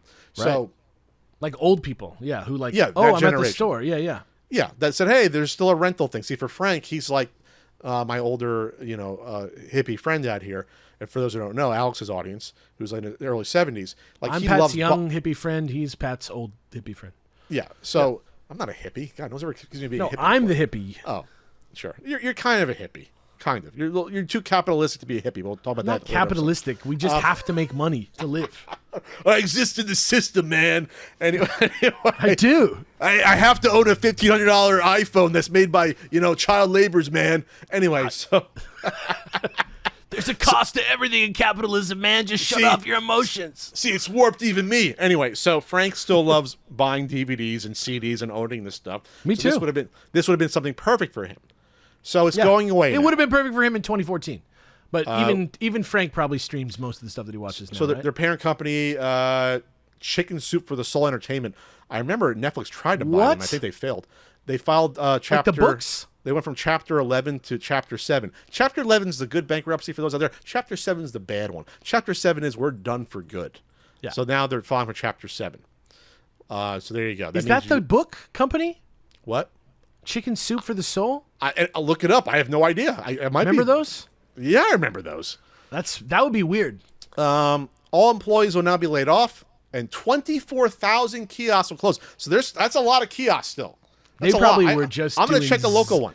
They were probably just doing zero numbers. They were probably I bet you there's still ones doing numbers here and there. I bet you here and there, but I'm talking about their whole business overall their whole they business filed for bankruptcy. Chapter 7. Yeah. So lawyers told the court they had worked day and night to find a solution to avoid the outcome. So Chapter 11 bankruptcy is a restructuring where it's like, hey, give us some time with creditors, and you work with them to try to keep the business alive. 7 is like, we're fucking done. We have creditors, and we have to liquidate and pay off creditors in order. There's no way coming back from it. You're done. Yeah, and honestly, there's no substitute for a nice curated video store. And with a knowledgeable- 24,000 Redbox, they probably still had a decent amount of employees. I'm not saying they had 10,000. They probably had hundreds of employees still. It was convenient in a world where there were discs as the main way of getting movies, but now I feel like people who want discs are better served by a specialty shop. Like Maybe. Frank, Or- even Frank, like would probably prefer to talk to a knowledgeable like movie jockey. Well, that's the sellers of the flea market. There's some guys that specialize in, hey, we have the quote unquote more like expensive and hard to find and coveted DVDs, Criterions and that shit. still might Yeah. sell for $10 each. But we went to one that was 5 for $1, and Frank got like he got like 10 of them. But, like 5 for $1. That's where we're at with DVDs. Yeah. Well, I mean, I used to work at Blockbuster, man. Like, I remember those like 5 for $5, like the tables. I'd get seasons of TV like that. Yeah. They had $1 billion in debt by the time of its bankruptcy filing last month. $1 billion. Redbox? Redbox. Yes. That's That crazy to me because is like Netflix staggering. is like, How it had more than 1,000 employees, so I was kind of in the ballpark. I said, they don't have 10,000. Well, they have more than 1,000. So there you it's go. crazy because Netflix has like $30 billion of debt or some crazy number like that. Netflix is profitable though. They actually turn a profit. So I'm not saying they don't have debt, but they are profitable. They're the only profitable streaming business, as far as I know. Still, I think. They finally like started making money or what? I don't know when they started making money, but I do know They went 20 billion in the whole operating margin of 21% last year. That's good. Wow, dude, So good on you, that's- Netflix. Yeah, I'm not saying I they're mean, carrying a lot of debt, but they are You profitable. probably are a horrible company, Netflix, but good on you for that one. Well, they've ruined entertainment, which we can talk about. Like, so Uncle. No, they've Uncle, changed. They've changed it. Let's say. Uncle Marty was right. Everything's been devalued, and the death of theaters is not here yet. I'd say give it coming. another generation or so. We'll get closer to it. I think it's still going to be Thank around God, for a bit. thank God I live in LA is all I have to say. Yeah, I think there will always be movie theaters. I don't think they're ever going to be like, oh, they're going to be gone. But I think there'll be less, and there'll be more. There'll be like always like be one in a town. But I think it'll go from Most like, hey, we have people- five yeah. different multiplex chains. To now there's like 1 or 2. Like now there's like, which Or are kind like, of getting hey, down. Lord of the Rings is showing, or hey, go watch Back to the Future. Correct. Hey, There'll go be- watch there'll be Indiana Jones and the Crystal Skull. Pat and Alex. Is that going to be our Danny Sullivan's Indie Heat? You're going to mention that every episode? I guess so. Anyway, I know what you're doing, Alex. You're not dumb. So, God damn that movie. No, goddamn Dial of Destiny. Crystal Skull's not as bad. Anyway, Kate Blanchett just losing her mind at looking at all the their knowledge great- in the world. great Russian accent. In a way, Her it is dominatrix great. dream outfit for fanboys in that movie. Jesus. Yeah, what's her name? Molotov Cocktease from Venture Brothers. Never saw it, but that's a good name. So anyway, so it's sad, but hey, you want cheap entertainment? This is what happens. This is what happens eventually. It's all our fault. If everybody all our stops fault. caring about doing a good job, that's when everything sucks. That's it. Well, no, it's about when you don't want to pay for entertainment anymore. The same That's it. way People- now, People go, I don't need like a nice chair. Oh, I don't need like a beautiful, like I don't need an usher in my movie theater. Oh, I don't need like snacks available that are cooked fresh. I'll just eat packaged candy. Oh, I don't need like a person to take my money from the movie theater. Oh, I don't need the movie theater. Oh, I don't need to like watch movies. I can just watch a YouTube video of the movie. No, it's not even I don't need a movie theater. It's I don't need to pay $15 to see a movie that costs $300 million. I'll wait a month to watch that's it also as far as my that's also $9 a month. factor, of course. That's also a factor, of course. Like I talked about in the podcast one time, the CU podcast, how I had no idea there was a really good Laurel and Hardy biopic movie that came out until I saw it on a fucking plane. The one with John I saw C. it on a Reilly? plane, Alex. So I good. never saw it. I never saw. Yeah, John C. Reilly was amazing in that movie. Yeah, Both so were amazing. good. Yeah. And I never saw it advertised to me. That's where I'd be like, wait a minute. I see that for a matinee. Why not? It's like I grew up a little bit Laurel and Hardy. I'll spend the $8, $9, $10 for that. That's a good another reason movie. why too, that the price are out of control of the movie theaters. They've really gone up a lot. It's a whole conflation of factors why the theater system is not dying, but it's coming back. Deadpool's about to- going to make over $1 billion. So it'll Dude, be fine freaking for some Twisters is like slaughtering in the box office. Yes. I think people want to go to the movies. I think people always want to go to the movies. They want to experience it with everyone. It's like stand-up comedy. Yeah, you can watch stand-up comedy at home. It's the energy and vibe is totally different in a room. And Well, that's it's the same like thing Daym watching Drops. It's like Daym Drops. It's like the Waffle House test. Like he's now able to review again a $5 deal box at a fast food restaurant, which Sure. means that nature is returning. Like the fast food restaurants were like, hey, like we can just charge whatever we want for our food. Like Subway was like, no, word, we can $20 footlong, you got it. And then Wendy's was like, what if we did surge pricing? And everybody was like, hey, no. And then all the fast food places are like, you're right. Yeah. We're gonna do cheap stuff again. Sorry, guys. Sorry. yeah, Our McDonald's- bad. We're supposed to be patting McDonald's on the back for giving a $5 like meal when they could have done this the past 10 years. They got rid of it Everything to make used more to be a profit. fucking dollar. Everything used to be a Like- fucking dollar. Fuck off, McDonald's. It's the whole gas station raises the price $1. Oh, it went down a quarter. That's good for us, right? No. 29-cent hamburgers, 39-cent cheeseburgers. Remember that shit? That was only about 20 years ago, right? 25 Yeah. years ago. 25 years ago. Yeah, Something like 25, yeah, like, but it was for a while. It was for like Right. a good couple of years. Anyway, Redbox, RIP. Our life changes almost none. As the entire when world they got to moved. liquidate, 100,000 more than that. Yeah. They got to liquidate Some rare hundreds of games. thousands of DVDs and games out in the Some wild. rare So- games will probably hit the market for like Xbox 360, so get ready. So yeah, Frank, me and Frank got to go to the liquidation bankruptcy sale. Frank's got to get some of those old 60s and 70s movies that weren't in high print. Some of those DVDs they probably printed like 3,000 of them. Not He even can kidding. get 3 Days of the Condor, and it might finally be time to pick up an Xbox 360 Pro. Now that they've sorted out the Red Ring of Death, maybe he can get some deals on some games. you know? Okay, you get Frank into gaming with that. All right. Did I tell you I called because I bought an Xbox the other day that was like pretty clean because I want to play Armored Core 4. Bought Xbox 360 and I was trying to No, get my I was lucky. I got one at a swap meet and it worked fine. No red ring. I was like, oh, this is like 2011 when like they were everywhere for sale at that point. Yeah. For like $30, and I got it was like the Modern Warfare 2 version, and it worked fine. And I was like, cool. I had a good 3 years with it playing it. I got the Street Fighter 2 game. Yeah. This is our rare gaming topic, by the way. I had a great time. we don't talk about games on the show ever. A great time with LA Noire. My favorite. That sounds now.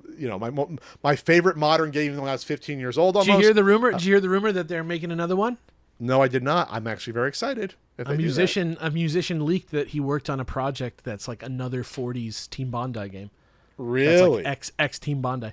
Anyway, the point is, I tried to set up my Xbox Live, like recently on my Xbox 360, and I called support, and they were like, "Sir, that thing came out 17 years ago. I'm sorry." And I was like, I Yeah. was like, no. It's like it's like having one of those Edison tube players from 1908. Yeah. Remember there were canisters. Well, I'm from Jersey, so I went to Edison's workshop. I would love to go there. Alex, do you know James Rolfe? No, I don't know James Rolfe. I've met him. I sat at a table with him once, like at SGC, like 10 years ago. I've been friends with James for 15 years now almost. I met him at SGC Screwtech Game Convention 2010. The reason I asked because we're going to discuss this video called "I Don't Know James Rolfe," and it's gotten like 1 million views from Dan Olson, Folding ideas. a Canadian YouTuber who has done a lot. Yes, Folding Ideas on YouTube. 1.7 million views, like in a month. His most famous video to me, he did a great takedown of NFTs.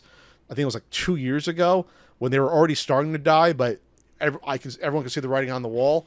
And I think I commented, this is a brilliant video and everyone needs to see this because NFTs, besides being awful for the environment and their energy use, are just the most garbage thing you can think of, digital or physical, that could ever exist.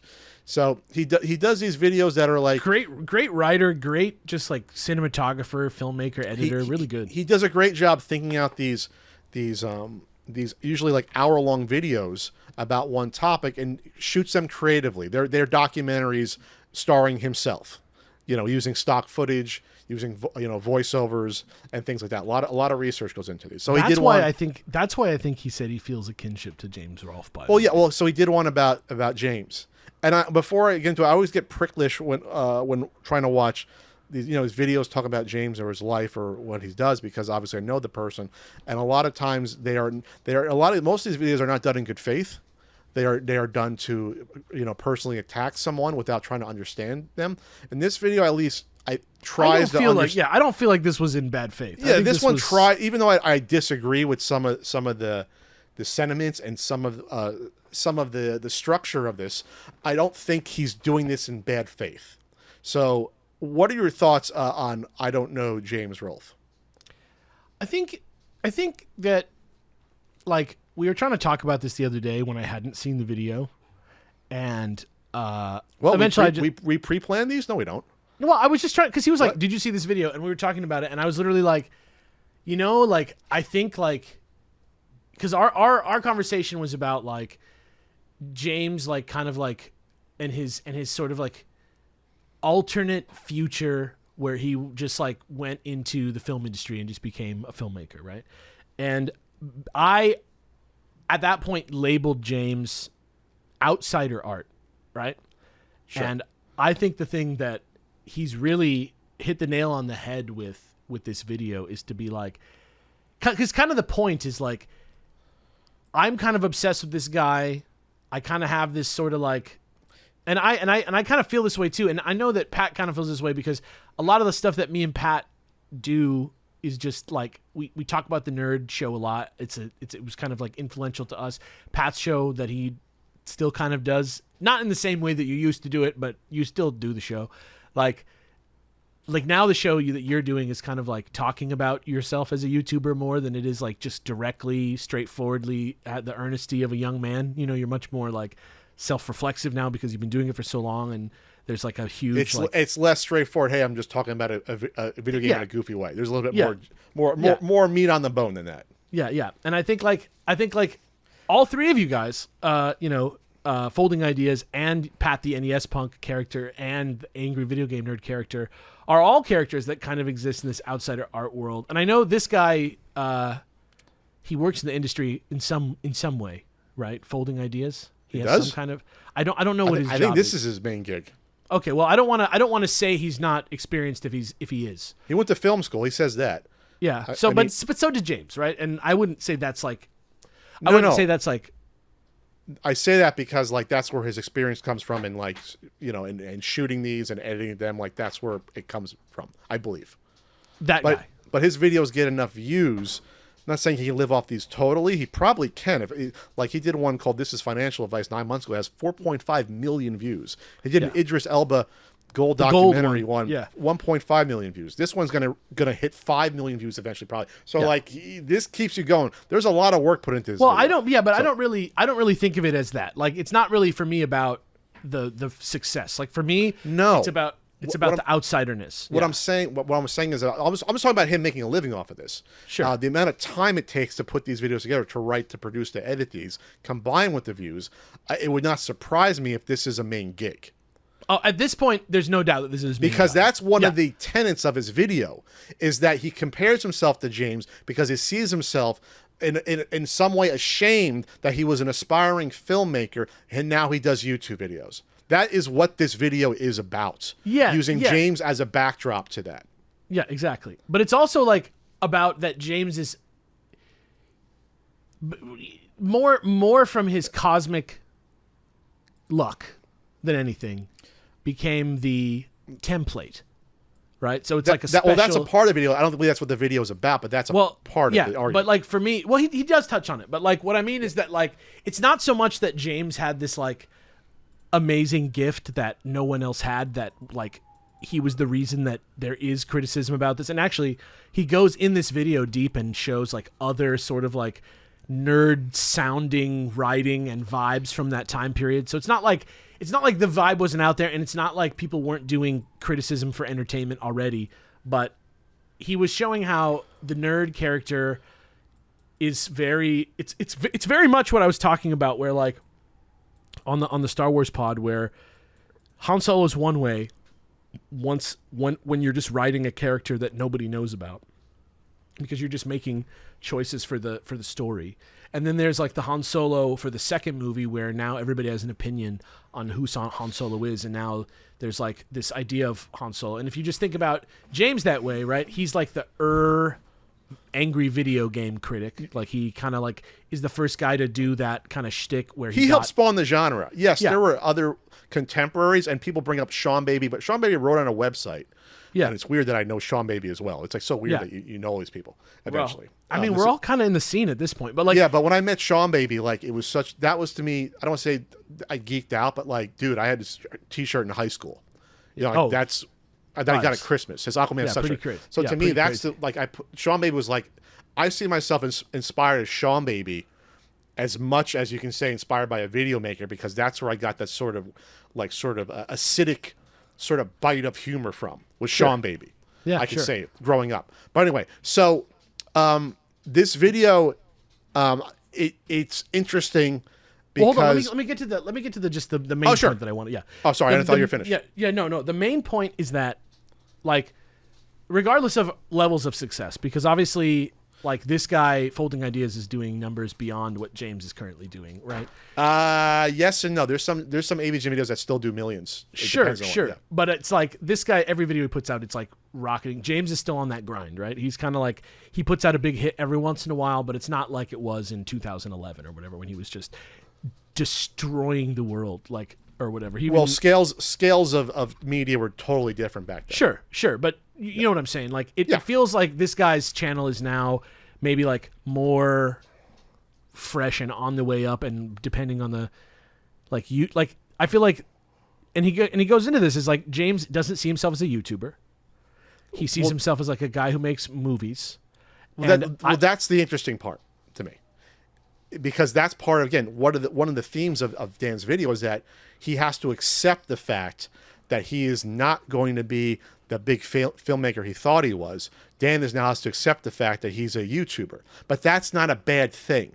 It's not a bad thing. It's not a bad thing to be an entertainer on this platform and be known for that. And it's up to you whether it is or not, right? Like, in your own mind, it's up to you. So this video is Dan visually and mentally working that out, and obviously it's a little ham-fisted, the ending. It's a lot ham-fisted. There's a lot of pretension in this video. It is ham-fisted, but it is like this thing that we all feel as creators. Like, you feel it, he feels it. No. But he visually represents it by putting it on and saying, "Oh wow, I'm the same as this person," but like I'm trying to run away from it. And I'm like, that's where it's pretentious. It's like, you don't have to bash me over the head with a fucking sledgehammer to make the point. But so is James. But James when he puts on the shirt is playing a character. Dan is saying, this is the metaphor of who I am now. But he's also playing a character. Like, Dan is also standing in front of a camera doing something other than he even talks about getting angry on camera and how hard it is to like come into that room and sit down. Yes, because at that point he's trying to act it out by illustrating the actual skill it takes to do that. But the whole point is that this is a very personal documentary, and he uses the illustration of him becoming the nerd at the end to say, hey, I'm in this spot of my life where James might be at in his opinion, where, hey, this is what I am, I have to accept it, it's not a bad thing. And that's what's interesting, being that a lot of us, James started on YouTube in 2006, almost 20 years ago. I started 16 years ago, where at some point, this becomes a career before you realize it. But it's a career also on still a relatively new platform. And to me, there's something, I guess, could be scary, because when a lot of us started out on YouTube, that wasn't necessarily our end goal. We didn't think of ourselves as, 15 years later, I'm going to still be producing content on YouTube and making money off it. I'm not saying I was going to be, I wanted to be like a screenwriter professionally, in terms of like, hey, writing all these movies, but I do write screenplays, but they're just for these short films that I shoot, and I have written screenplays for others, people doing short films, like creators. Like, it's interesting how, like, you think about, I'm going to get to the spot in 15 years. That's not where I started from, but here I am now.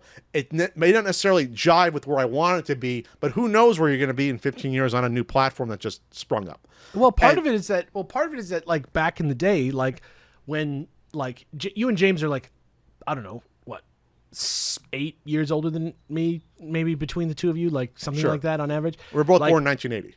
Yeah, so like a little bit, so literally 8 years, so a little bit older than me, and so I felt this way also, but like you guys probably got it a little bit more that like if you wanted to be a filmmaker when you were a kid, right? Like there wasn't like a vibrant scene of people that were like rich outside of the system. It's like it's more like it's more like back then you had to go through either film school or go through the really awful, short film festival scene. Yeah. That cost a lot of money. Because I got a couple of short films into them back in my earlier days where, you have these entry fees and they may not even watch your videos. And a lot of that was bullshit. But you don't know that when you get into it, like when you're 20 years old. You have no idea. And what I feel like, and more so than anything else, I think like what he's trying to illustrate with this video, and I don't think this is really meant to be a takedown of James necessarily. I think it's more him sort of like realizing that what he thought of James is not really what appears to be the case with James. Well, and I think like what the point is that he's making, the point that I'm trying to make is that like outsider art is what this is. James is the only YouTuber that lives in the world without the AVGN in it. So, like, he's not copying it. Hold on. James is the only person who lives in the world without AVG in it? What do you mean by that? Nobody can tell him he's copying the nerd. Because he's the nerd. So, okay. like everybody else, like, you made your videos in a world where the nerd existed. Like... Okay. Are you accusing my videos of being copies of AVGN videos? No, not copies or anything. I'm just saying the context. It's like, for something to be outsider art, right? The point, the definition of outsider art, right, is to be sort of like a prolifically creative person who's making stuff for your own sake outside of any major like. So you're saying since before the AVG videos existed, he established this sort of this framework for others to fill in. He created a sort of way for people to like be successful as outsider artists. Talking about video games on YouTube. Yeah, but in general also, like, he was one of the first people who ever kind of like had that sort of handmade where you cross the barrier of like people showing people stuff that you made at home. Like if I was 12 years old and I showed my school like a funny video that I made in my house, like nobody would ever be like, this is content. People would be like, this is a joke, because when you see something on home video in the 90s, you're like, somebody made this at home and it's not serious. But sure, he was the one who like broke that barrier down. And though maybe he didn't like, maybe he wasn't like as studious of a film student as some, like maybe it was like more for him about his own process of creativity and just enjoying the feeling of making movies and having that sort of like pure love of just the things that he liked and like finding a way in his life to make them, rather than, you know, going into the studio system and working as a fucking grunt on a million movies before he like maybe gets his foot in the door, maybe, and 1 in 10,000 people becomes a director, right? This guy directed his own movie. This guy has a book about his life and it's self-published, and it's, you know, people bought it because he made his own world. I think that's the thing that's amazing. And I think that rather than him being embarrassed that he is a YouTuber, I don't think James is embarrassed that he's a YouTuber. No. Folding ideas is folding ideas. I think rather than him being embarrassed that he's ashamed, like embarrassed that he's a YouTuber, I think it's more like he's trying to convince himself that there is prestige to this. I think that's part of it. And he doesn't feel like there really is. Again, this video to me is like a therapy session written out in a way. And again, he literally says in the first line is, I feel kinship to James Rolfe. So he's trying to see his reflection of his career in life through James, because we both went to film school. We both had the ideas, I guess, being into film, and we're both YouTubers, yada, yada, yada. He literally projects James onto himself once, and like I said, again, a little too pretentious to me. At the end, he does a mock AVGN review for the Super Nintendo game with the Flashback, the Quest for Identity. He does a mock review, and then he ends up running in the nerd outfit at the end. It's okay. That's what I mean. You're hammering the point home. We get it, but that's what he's trying to do. I think what's interesting though is the fact that when he says I feel a kinship, and kinship, when you look up the definition, it's there's a couple definitions. But one of them is like could be like a blood relationship, kinship, like a very close bond in some way, and that's where I think I have a disagreement with how a lot of people see James, and especially people, I guess, are contemporaries that create videos. A lot of people put James up on a pedestal for I think things that maybe they should be, for the fact that, hey, here's a guy that, again, one of the progenitors of doing the whole video game review thing at all, going back 20 years, which that's fine. But I think they fail to separate sort of the man from the accomplishments. And I think that's where people get into trouble. And I think that's where Dan got into trouble here, where like it's hard to separate out, hey, this is a guy, to him, he's doing a job, this is his career, and they throw these they internalize these thoughts and these dreams, and they throw it onto this person that they've been watching on YouTube for 20 years because they think they know him better than they actually do.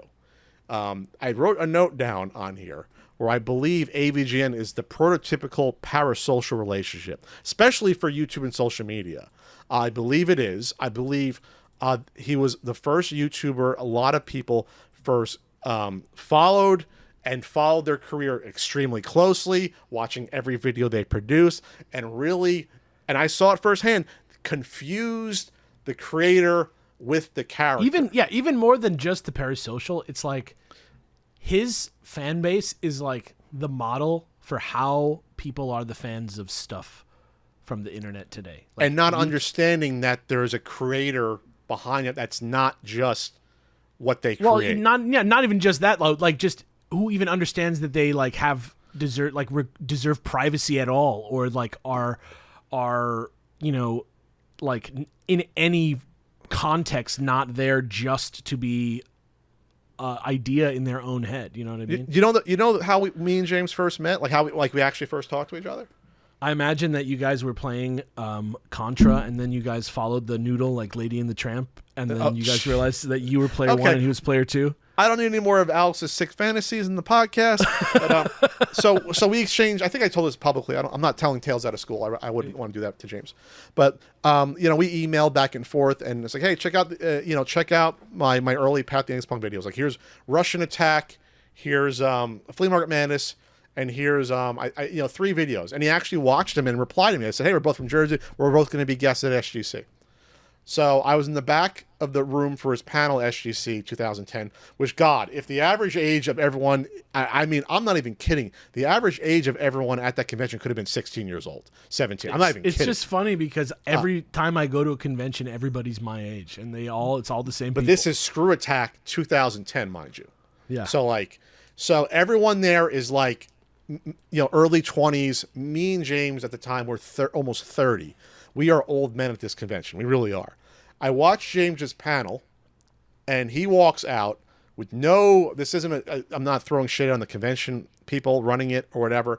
There was no security for him, no escort. It's a different time. He was mobbed, Alex. Mobbed by dozens of average age 16, 17 years old, mobbing him. And he saw me as a person that didn't see him as the nerd character, and he saw me as a lifeline, and I walked with him in order to buffer from the mob of people around him. And then we went and got lunch together because I was the only one in the entire room that saw him as a person and not just a character from his videos. That's how we met. That's how. And so I have a unique perspective because I never put him on this large pedestal that other folks have. Other people deify James because I never knew him like earlier on. and that's what part of that's why part of Dan's thesis to me, I don't want to say rings false because it's what he feels, but I think rings false on a larger sort of realm of failing to realize just how parasocial relationship he has with James. Like, I don't think I think he almost sees it, but he doesn't. And if he saw it, I don't think he would have got into some of these, I don't want to say wormhole theories, but wouldn't gone down some of these paths that he did. Well, I think it in the end, like, he's just trying to say something that he feels about watching these videos. And I think the structure of the video is just him kind of trying to wrap it in a bow, really. Because sure. There's this sort of truth at the center of this video that, like, I feel it. Like, there is some sort of energy about James's videos that's different than everybody else's. I talk about it all the time. And I don't know what it is. I don't know exactly how to describe it, but I personally think, after watching this video especially, that it has something to do with the fact that he's the one who lives in the world that doesn't have the nerd in it. Like, yeah, I see what you're getting at by saying that. I think you can phrase it a different way. It's not because I'm a little confused. I know it's confusing, but it's like he doesn't have the pressure of, like, being a copy of anything in any way. Like, he doesn't feel like he has a responsibility to the larger world of YouTube as everybody else does. Like, everybody else who's making videos is in a community together, and he was the first one. You're saying everyone's trying to not live up to the expectations of the AVGN, but, like, we're all in the footsteps no matter what. And it's just ripples. He created the footsteps. He doesn't have to be part of the machine that he, like, jump started, even though he's in there. But there's still a pressure of producing those videos. Sure. The fact that he's put on, again, the pedestal, those videos are, to many people, like, that's the reason they started watching YouTube, was because of those videos. I think I don't say he has to carry the flag until he's 90 years old, but I still think there's a pressure to do those videos like that and to make sure they, you're talking about a 20-year series.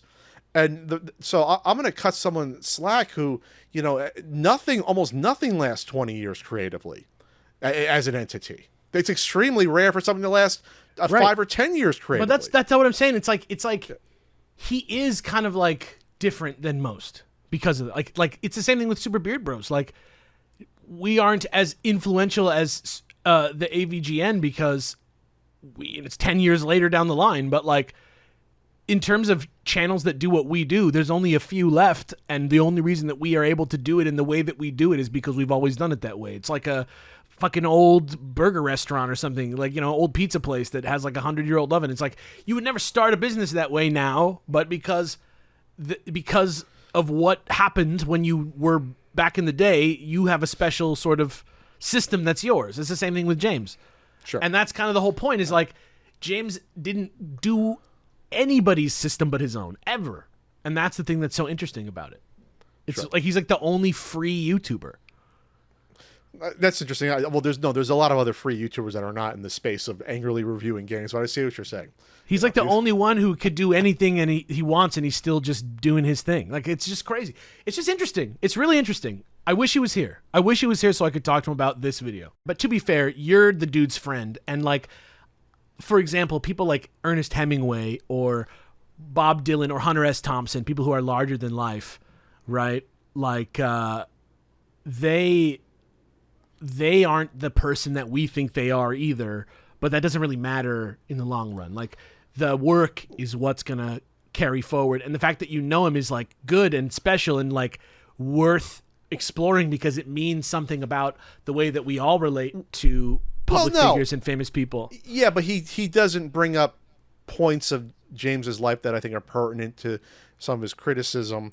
He says things as matter-of-factly when they're not matter-of-factly, that he assumes are true and they're not because he doesn't have the details. Those are the sort of things where I mean, like, hey, I think Dan is very intelligent, and I think he thinks he knows the whole story, but he doesn't. Well, it matters when you make a video pretending. Yeah, if you personally know him, it does matter, but to everybody else who will never hear this, it literally doesn't matter because it might as well not exist, this information. All right, that's kind of hurtful what you just said. Not hurtful. Just it's never going to change anybody's opinion because nobody literally knows it. Well, the people that know, a lot of people know the things I know, and so that You're right. I'm to just them it saying, matters. if you know James personally, of course, you're going to know more about why this guy's wrong. But the point is, none of that is public information. So how could he possibly? Some of it is public information. Dan just got it wrong in his video. I think you're I taking think for the granted. stuff. I think the stuff that you're really talking about, the stuff that we're purposefully not talking about on this show, that would be I have a quote here in the inappropriate. document. So at 20 minutes 44 seconds, Dan says nonchalantly, and I'm not disagreeing or going to agree with some of these things, but this is just wrong on its surface. The script was written haphazardly over 6 years. It is trying to be a supersized version of the web show without a creative vision. You can agree or disagree about the content of the AVGN movie, but to say it doesn't have a creative vision because you don't agree with it, I think that's very pretentious. He could say it seems like it doesn't have a creative vision. Exactly. That's a lot different than saying it doesn't have a creative vision. That's and say something to say something was written haphazardly over 6 years is very like, okay, dude, like I don't want to Websterize you on the definition of haphazard, but like that's not really something that's could be if you said, hey Pat wrote a haphazard script in a week and a half, that's a lot more likely than over 6 years of rewrites. That's again, I'm not saying like we're not talking like, hey, you have to agree with everything there, but these are just things that were said off the cuff that I'm like, come on, we got to take a step back at some point and be like, what are you really trying to say here? Like, what he could. Yeah. I don't think he's trying to take shots. I really just think he's saying what he thinks about this movie. He's saying it seems like it's written haphazardly. When you say without a creative vision, you're taking a shot. I guess we could all be polite. I don't think he knows James Rolfe or cares what James Rolfe thinks of what he says. I don't think he's trying to be correct. I don't think this is. I'm being defensive. You're right. I'm being defensive, my friend. But I think it'd be ridiculous for anyone. I don't think it's a hit piece. This is like a pretty respectful video if I said at a wide shot. If you worked on a video for 5 years and it came out, I'm saying if you personally did it, and then I said because I didn't like the result, it didn't have a creative vision. That to me is like that's so lazy to say versus just saying I didn't agree with what the vision was. Sure. Yeah. But again, like maybe in those little sequences, this video, by the way, is 76 minutes long. I don't think this video is like trying to be like, fuck the nerd or something like that. No, like I said, I think at the end of the day, he has a form of reverence for James and the fact that it's good that he made a career out of doing, web videos, like, cause that's almost impossible to do. So I would love to talk to James. He's fascinating to me in a similar way to this.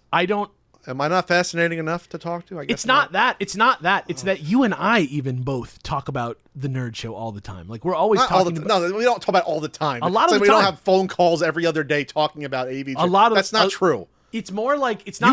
You bring him up to me. It's not like we're calling him. Fascinating about it. It's not like we're calling him up to gossip about him. It's literally just that creatively we find the way that he does things inspiring, and we find the format that he does and that he's famous for interesting in a way. I think you're including me in a lot of things where it's mostly you, but all right, okay. We've talked about it a lot of times. So check out the video if you want. I think it's worth thinking about more. I think it's worth thinking about how we're all doing outsider art because we're outside of the establishment and outside any sort of. No, context. we are the establishment now. We're getting we checks are not. cut. We're getting we checks are not. cut by Google. There's no like YouTube style. There's no like YouTube. There absolutely is YouTube styles per genre. There absolutely. There's are. no like YouTube scholar. Daym Drops has a food review style that is probably 1,000 other food reviewers have. Are you kidding me? You can go and you can write it down, but nobody's thinking. Daym Drops isn't going home to the like YouTube Reviewer Academy and talking to the other like top of the class YouTube reviewers about which ones are going to be getting the good grades, getting the position at the YouTube review paper. It's just a totally different world. There's not like it's not intertextual in the way that things used to be. You know what I mean? It's not the same. Okay. It's a bunch of islands. It's it's the land of 1,000 lakes. It's not the ocean. That's YouTube. Alex, what did we learn today on the Not So Common Podcast? Did we learn anything? What did we learn? We learned that you should not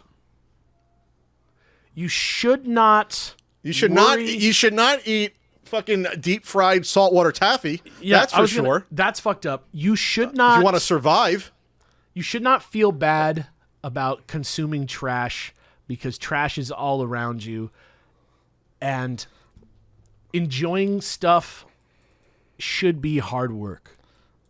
We learned that Alex pretends not to like the fact that he has an expensive iPhone.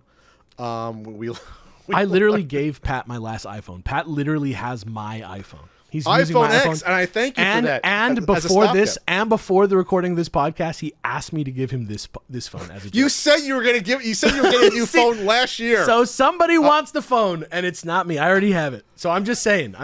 We all have our things. I just we all want have our access things. to that long fucking iPhone text thing of your thoughts every day that you use. That's gold in there. I'm going to publish that. Yeah, that's why I have my iPhone, is because I literally use it like a computer, unlike most people. We learned that you shouldn't go into business with a Jersey auction house. Yeah, dude. Fuck. Dude. I couldn't believe when you said, "Oh, which is worse?" I was like, "How bad can this?" I thought it was going to be like a puff piece of a show, not like you thought it was going to be a horse race. Which is worse? It wasn't even close. This was a reality show about the villains from Fern Gully, basically. Like that's what this was. Daym Drops is a fucking saint. He should be canonized compared to God. You know what? Yeah, fucking Golden. God bless him for having fun and loving something. Actually, like that's where the bar has been lowered to. I can't even get into how like he just rhymes instead of reviewing food. Like I can't even get into that. We learned that Daym Drops didn't go to. He went to San Diego, didn't get fish tacos and Mexican food somehow. How did he not get a roll taco? Is my question. How do you go? You go to Colorado and get Rocky Mountain oysters, which is balls, right? Yeah. But you don't go to San Diego and get the best Mexican food. No in the California US. burrito. Not Even a California burrito. I guess the fries are fried, so that would count there. Yeah, that's what I'm saying. Man. All right. We also learned that Pat has to edit out 15 seconds of this podcast that none of you will ever know about. We'll see you in a couple weeks. Alex, any last thoughts? I want you guys to start thinking about where the cuts are coming in this podcast. And why. One cut. Maybe two. I want you guys to start thinking. I want you guys to start engaging your brains with these conversations and stop reviewing them. Just engage. Just think. We're not right. We're just two guys. We suck. Who cares? You turned it on, not us. Why don't you try and get something out of it? Maybe that sort of aggressiveness works with your audience, but not mine. All right. They don't like being yelled at? Oh, the listeners. My audience doesn't have a no. shame kink that yours does. All right. No, we'll big tough audience doesn't want to get criticized. Oh no, unsubbed. All right. We'll see you later, everyone. Bye.